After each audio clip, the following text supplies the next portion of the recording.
So here is the Hades Villain Guide breakdown. Hades' objective is to start his turn with at least 3 Titans at Mount Olympus. You're going to have to play each of the Titans to the underworld and then slowly move them across to get them to Mount Olympus.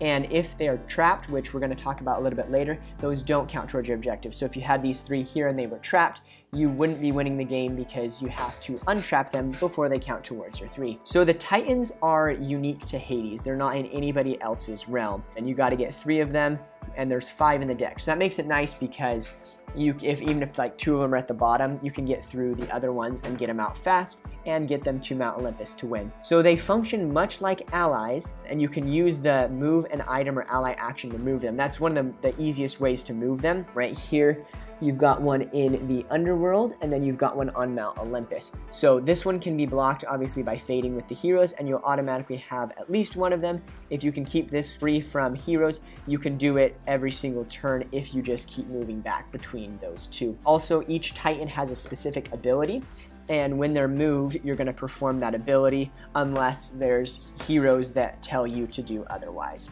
These can also be used like allies to perform a vanquish action, and they're also going to be discarded when you use them to defeat a hero. So you're going to have to use that wisely, because if you're going to use them to get rid of a hero, you got to make sure that you're going to get some of the other Titans. And remember, there's 5, you only got to get 3 down there. So one of the things that the heroes and the other fate things can do is they can trap the Titans. So you're going to rotate it 90 degrees to show everybody that it is a trapped Titan.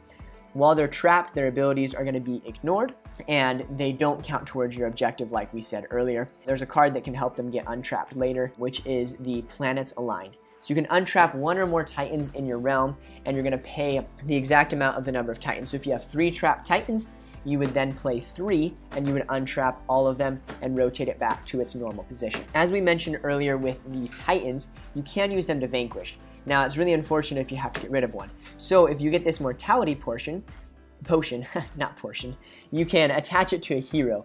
Then when a Titan is used to defeat that hero, you're not going to discard the Titan. This is really effective to get rid of heroes. You just got to make sure that you choose the right one, because once you place this on a hero, you're not going to be able to move that, and then any other allies are going to be discarded as normal. So if you're going to play this, you want to make sure you're using the Titans to get the maximum out of that card. So the Chariot is literally the best card in Hades' deck.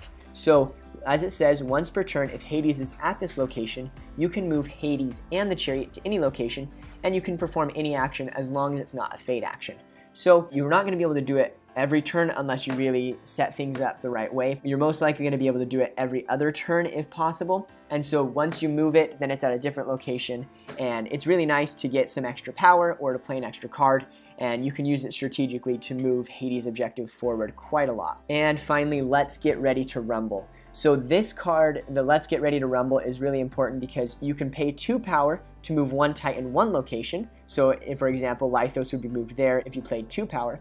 Or if you play this card and pay 5 power, you can then move them 2 locations. Now when you're moving them 2 locations, it's basically like you're moving them 1. It's like as if the gardens didn't exist and you just move them straight there. So if there's a hero right at this location that says if you move a Titan there, it's going to get trapped, if you move them 2 locations with Let's Get Ready to Rumble, you skip right past that, and the Titan is never trapped because it never went to that location. As well as the abilities are only triggered at the last one. So there's one Titan where you get a power each time it moved. You wouldn't get 2 power, you would only get 1 because it effectively only moved to 1 location.